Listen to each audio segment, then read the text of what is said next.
welcome to my channel that is all about literature. So in this video we'll discuss a very important and very interesting poem, A Dream of Surreal Science by Sri Aurobindo. Sri Aurobindo was a philosopher, poet, essayist, guru, yogi and a mystic person who had contributed in Indian freedom movement.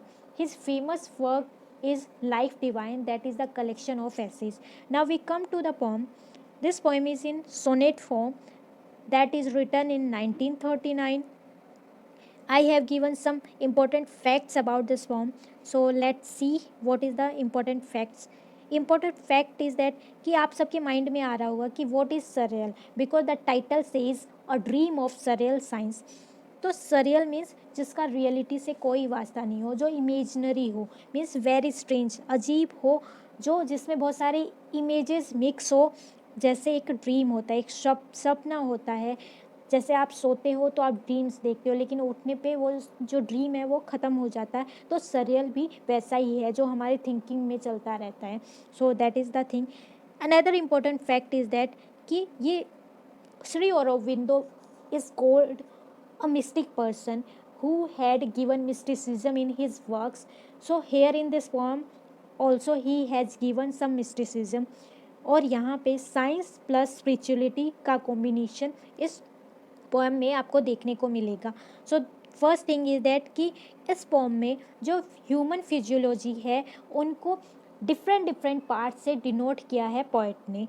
तो ये fact ये है, poet gives insight of glands producing a Shakespeare, Buddha or a Napoleon, and satire on the discoveries of science that has disrupted peaceful human existence. कहने का मतलब है कि उन्होंने जो ग्लैंड्स है, मीन्स ग्लैंड्स क्या करती है, बहुत इम्पोर्टेंट रोल करती है अपने बॉडी में, अपने ह्यूमन स्ट्रक्चर में. तो वही उन्हीं को शो किया है ह्यूमन बीइंग की तरह, उसको पर्सोनिफाई कर दिया है, जैसे अ शेक्सपियर, अ बुद्धा या फिर अ नेपोलियन. यहाँ पे अ यूज इसलिए किया है क्योंकि पोइट ने स्पेसिफाई नहीं किया कि ये ही शेक्सपियर है या ये ही नेपोलियन है. इनडायरेक्टली उसने शो किया है इन सबको, तो इस वजह से यहाँ पे अ यूज किया, मीन्स कोई शेक्सपियर या कोई बुद्धा की तरह. और यहाँ पे सटायर किया है, आयरनी है कि जो साइंस है जो हमारे लिए आज के प्रेजेंट एज में बहुत ज़्यादा इम्पोर्टेंट रोल निभाती है, वो क्या करती है, डिस्टर्ब कर रही है ह्यूमन एग्जिस्टेंस को, इस ह्यूमनिटी को दूर लेके जा रही है, या फिर ह्यूमनिटीज़ पे बर्डन है एक साइंस. तो वही यहाँ पे शो किया है. Next fact is that human being behave according to their physiological components. ये साइंटिफिक प्रूवन है कि जो ह्यूमन बीइंग्स है, जो हम लोग हैं, इंसान है, वो कैसे बिहेव करते हैं. अगर कोई हमें देखे तो उनको पता चल जाता है कि हम कैसे इंसान हैं. क्यों? क्योंकि हमारा जो फिजियोलॉजिकल जो कंपोनेंट्स है, हमारा जो स्ट्रक्चर है, उससे हमें पता चलता है कि किस तरीके का इंसान है. यहाँ पे एक थ्योरी यूज होती है हिपोक्रेट्स की, जो साइकोलॉजी में भी बहुत ज़्यादा यूज होती है. और हिपोक्रेट्स जो क्राइस्ट से 2000 ईयर पहले हुए थे ग्रीक में, तो ग्रीक लिटरेचर में ये हिपोक्रेट्स बहुत ज़्यादा इम्पोर्टेंट यूज होते हैं. And Ben Jonson has also used his theory in his works. तो हिपोक्रेट्स ने क्या किया, 4 ह्यूमर्स दिए जिनको सब्सटेंस भी बोला गया. वो 4 ह्यूमंस हमारे नेचर को शो करते हैं, हम किस तरीके के हैं, वो उन 4 ह्यूमर से पता चलता है. जैसे black bile, yellow bile, blood, phlegm. अब ये जो 4 ह्यूमर्स है, इनका क्या होता है, हेल्थ, ये सब एक बैलेंस में होना चाहिए. अगर ये बैलेंस में नहीं होगा तो सारे के सारे इम्बैलेंस हो जाएंगे, और जिस वजह से क्या होगा कि ह्यूमंस का जो फिजियोलॉजिकल स्ट्रक्चर है, फिर उनके नेचर में कुछ कुछ कमियां नज़र आने लग जाएंगी, या फिर वो कुछ अदर क्रिएट करेंगे. जैसे अगर ब्लैक बाइल का इंसान है तो वो कैसा होगा, बहुत ज़्यादा कोल्ड होगा. लेकिन अगर उसका वो बैलेंस नहीं रहे, वो सारी चीज़ें बैलेंस नहीं रहे, सबसे ज़्यादा ब्लैक बाइल हो जाए, मीन्स उसमें, तो वो क्या होगा, मेलनकलिक हो जाएगा, मीन्स बहुत ज़्यादा सैड सैड सा दिखेगा।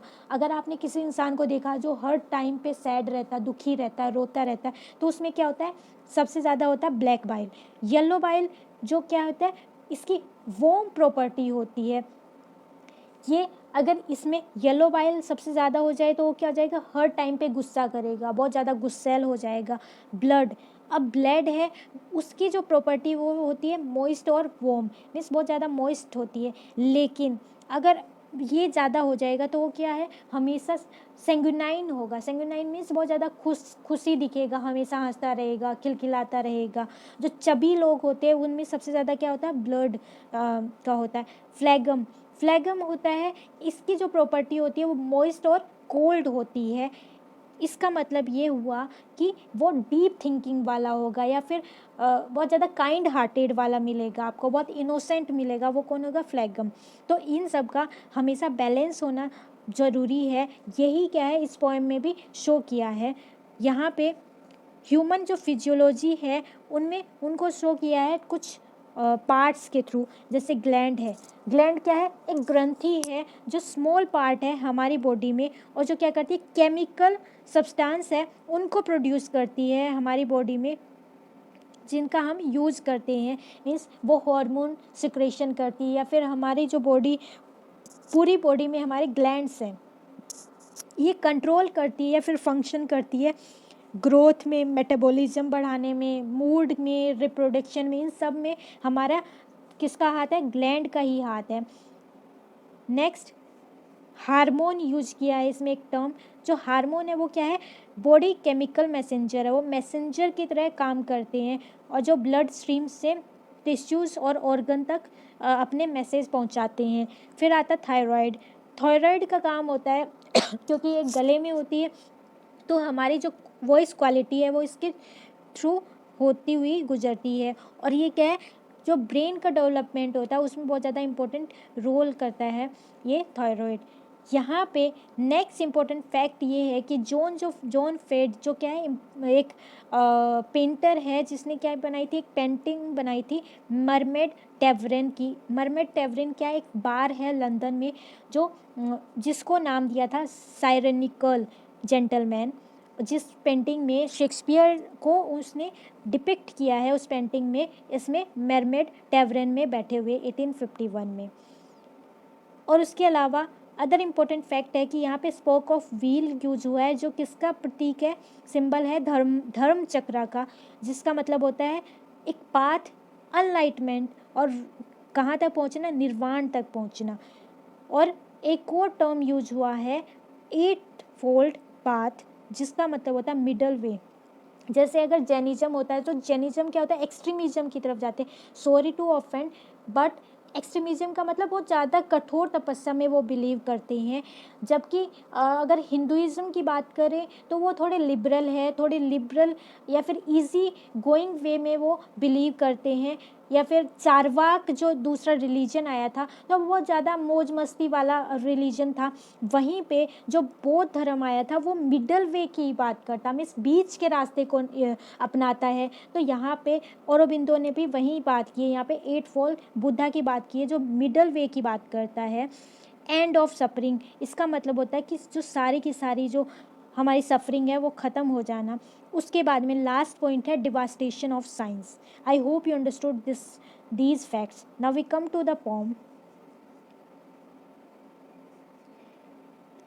पोम स्टार्ट होती है, पोएट क्या कर रहा है, एक ड्रीम देख रहा है। उस ड्रीम में क्या है, अब आप इसको पोर्ट्री कर सकते हो या फिर आप इमेजिन कर सकते हो इसी पोम के थ्रू कि उसने देखा सो अ ग्लैंड, एक ग्लैंड देखी, एक ग्रंथि देखी जो क्या कर रही है, हैमलेट फ्राइट कर रही है।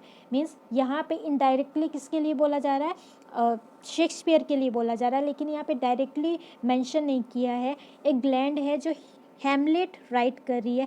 क्यों, क्योंकि ग्लैंड का काम क्या होता है, सारा काम वही करती है, कंट्रोल वही करती है। तो इस तरीके से अगर हम कुछ लिखने बैठे हैं या हमारा जो थिंकिंग प्रोसेस है उसको भी कंट्रोल कौन करती है, हमारी ग्लैंड्स करती है। इसी वजह से यहाँ पे ग्लैंड यूज किया है। क्यों, क्योंकि साइंस में फैक्ट चलते हैं, ना कि आप थ्योरी की बात करो या फिर आप स्पिरिचुअलिटी की बात करो, तो भी आपको साइंस में प्रूव करना पड़ता है। इसीलिए औरोबिंदो ने यहाँ पे ग्लैंड यूज किया है, जिससे क्या है वो स्पिरिचुअलिटी को भी शो कर सके और साइंस को भी प्रूव कर सके। So that's why he used here a 1 point gland. कि हैमलेट लिख रहा है drink at the mermaid. Mermaid क्या है? मरमेड एक बार है जो जहाँ पे अल्कोहल बेची जाती है, या फिर जिसका नाम अगर हम देखें एलिजाबेथन एरा में तो उसका नाम था साइरेनिकल जेंटलमैन। तो इस वजह से वहाँ पे बैठे बैठे हुए उसने ये लिखा हैमलेट, कैप्चर इमोर्टलिटी।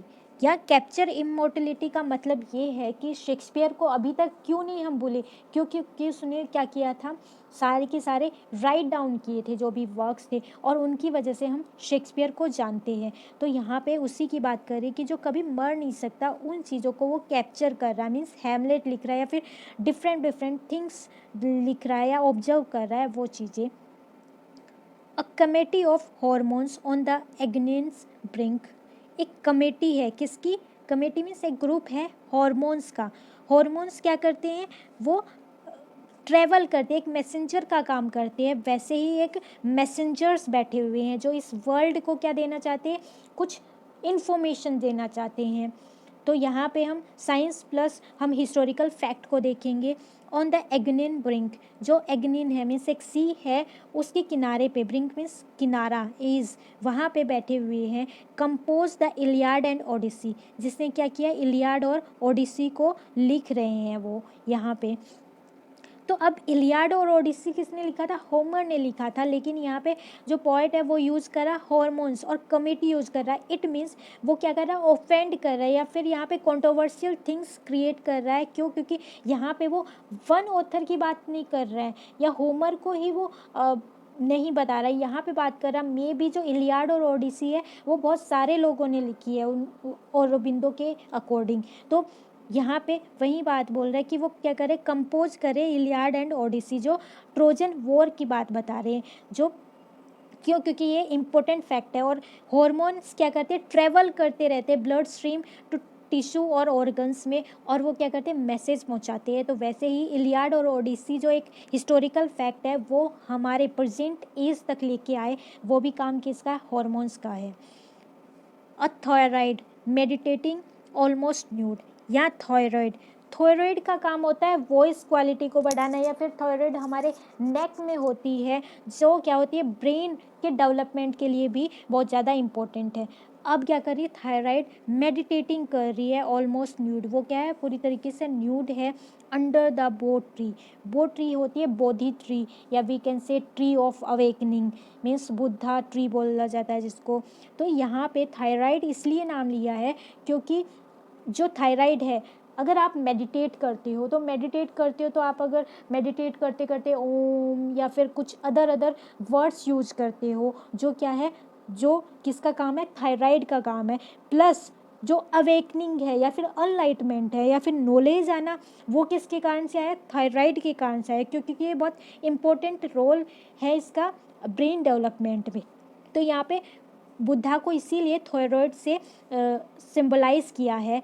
तो under the so the eternal light, जो क्या देख रहा है, इटर्नल लाइट्स को देख रहा है, अनंत जो लाइट है जो कभी ख़त्म नहीं होगी। मीन्स जो नॉलेज है, नॉलेज की जो अनलिमिटेड जो लाइन है, वहाँ तक वो जो गौतम बुद्धा हैं वहाँ तक पहुँचे हैं। And rising from its mighty solitude, और जो क्या हुआ, इस माइटी सॉलिट्यूड मीन्स ये जो शक्तिशाली या पावरफुल ये जो सॉलिट्यूड है, मीन्स जो अकेलापन है, उसमें वो खड़े हुए, मीन्स उनको नॉलेज मिला। स्पोक ऑफ द व्हील, और स्पोक ऑफ द व्हील की बात की है। Spoke of the wheel means जो धर्म चक्र की बात की, क्योंकि गौतम बुद्धा ने धर्म चक्र की बात की थी, जो क्या करती है, निर्वाण तक पहुंचती है, मीन्स मोक्ष तक पहुंचने का रास्ता है spoke of wheel. And 8 fold path all right. 8 fold means जो 8, यहाँ पे जो व्हील है उसकी कितनी तिलियाँ हैं, 8 हैं। यहाँ पे स्पोक की जो तिलियाँ हैं, व्हील की जो तिलियाँ हैं वो कितनी है, 8 हैं। और 8 तिलियाँ किसको डिनोट करती है, मिडल वे, मिडल रास्ते को क्या करती है, डिनोट करती है। क्यों? क्योंकि यहाँ पे इसका मतलब है कि सारे की सारी जो सफरिंग्स है वो ख़त्म होना। अब वो 8 जो 8 जो स्पोक्स है वो हर एक स्पोक ये हर एक जो नॉलेज है उसको रिप्रेजेंट करती है। जैसे फर्स्ट स्पोक यूज होगी right understanding, second right thought, third right speech, fourth right action, fifth right livelihood, sixth right effort, seventh right mindfulness, and eighth and the most important is right concentration. Means हर एक चीज़ right होनी चाहिए, आपका काम, बोलना और action सब कुछ क्या होना चाहिए, राइट होना चाहिए। और इसी वजह से तुम क्या कर पाओगे, जो सारी की सारी जो सफरिंग्स है उनको ख़त्म कर पाओगे। आई hope you understood the crux of this pome. Next is a brain bye a disorder stomach driven. अब यूज़ किया है ब्रेन को। अब इसको आप यूज़ कर सकते हो अपने से। जैसे अगर आपके स्टमक में प्रॉब्लम हो रही है या फिर स्टमक केक हो रहा है तो आप कोई भी काम ढंग से नहीं कर पाओगे और वो आप बहुत ज़्यादा इरिटेट होंगे हर एक चीज़ से। तो यहाँ ब्रेन का होना, बैलेंस होना बहुत ज़रूरी है। तो यहाँ अ ब्रेन किसके लिए यूज किया है, नेपोलियन के लिए यूज किया है, जो क्या है, जिसका दिमाग बहुत ख़राब हो गया था क्योंकि वो कुछ समझ नहीं पा रहा था। ड्राइवन थंडर थ्रो यूरोप, जिसने क्या कर दिया था, पूरे जो यूरोप है उसको क्या कर दिया, डिसमेंटल कर दिया। थंडर मीन्स तहस नहस कर दी, मोल कर दिया हाँ पूरे यूरोप में। और जिसने क्या किया था, कॉन्कर कर लिया था यूरोप में और वहाँ पे रूल किया और बाद में वो फेल हो गया। मीन्स नीचे मीन्स उसकी क्या हो गई थी, हार हो गई थी। तो ये सारी चीज़ें यूज हुई है किसके लिए, ब्रेन के लिए। From saint Helena went. और अब ये अज्यूम किया जाता था या फिर ये देखा गया कि जो वाटरलू थी, जो वॉर ऑफ वाटरलू 1815 में जो वाटरलू वॉर हुई उसमें जो नेपोलियन है वो डिफीट हो गया और वो जो आइलैंड है, आइलैंड ऑफ सेंट हेलेना, वहाँ पे चला गया और वहाँ पे उसने शायद उसको कैंसर हो गया या फिर उसने क्या कर लिया, आर्सेनिक ले ली, मीन्स पॉइजन ले लिया, जिस वजह से उसकी डेथ हो गई इन 1821। तो ये सारी चीज़ें हैं यहाँ पे पोएट यूज़ करा। परहैप्स टू हेवन, शायद वो कहाँ चला गया, हेवन में चला गया। कौन, एक ब्रेन, कौन, नेपोलियन। दस वेग्ड ऑन द सरियल वर्ल्ड, इस तरीके से उसने क्या किया था, वेग्ड का मतलब हिला डाला, पूरे यूरोप को या फिर पूरी कंट्री को मीन हिला डाला था। On surreal world, surreal world इसलिए बोला है क्योंकि हम अगर माइथोलॉजी की बात करें या फिर स्पिरिचुअलिटी की बात करें तो इस वर्ल्ड को क्या माना जाता है, एक माया माना जाता है कि सारी की सारी चीज़ें क्या इल्यूजनरी है, ये सब कुछ सत्य नहीं है। तो इस वर्ल्ड को भी सरियल वर्ल्ड माना है। अनटिल, ये कब तक चलता रहा, जब तक a scientist played with atoms and blew out, एक साइंटिस्ट जिसने क्या बनाया था, और एटम बम बनाया था।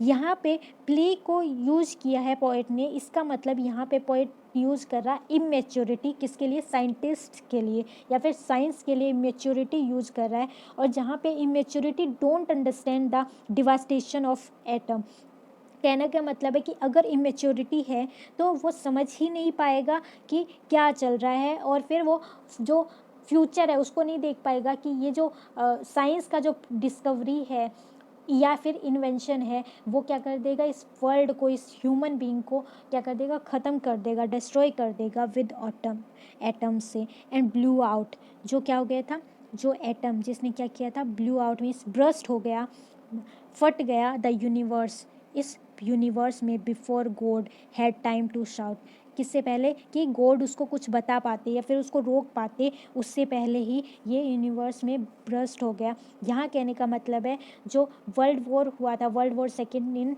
1945 में, जो जापान में की हिरोशिमा और नागासाकी में जो दो बम गिराए गए थे, उसके यहाँ पे इनडायरेक्टली पोएट पोर्ट्रे कर रहा है। गॉड मीन्स जो सुप्रीम अलमाइटी है, मीन्स ह्यूमन बीइंग्स है, ये जो हमारा जो सोल है, जो उसको रियलाइज़ करवाता है कि ये क्या है, जो एटम है, जो साइंस की डिस्कवरी है वो क्या कर देगी, इस वर्ल्ड को ख़त्म कर देगी। उस ये कहने से पहले या फिर ये रियलाइज़ करवाने से पहले ही क्या हो गया था, सब कुछ ख़त्म हो गया था। आई hope you understood this one and please subscribe my channel, press the bell icon so that you can get notification whenever I upload new videos, and please share with your family and friends Have a nice day.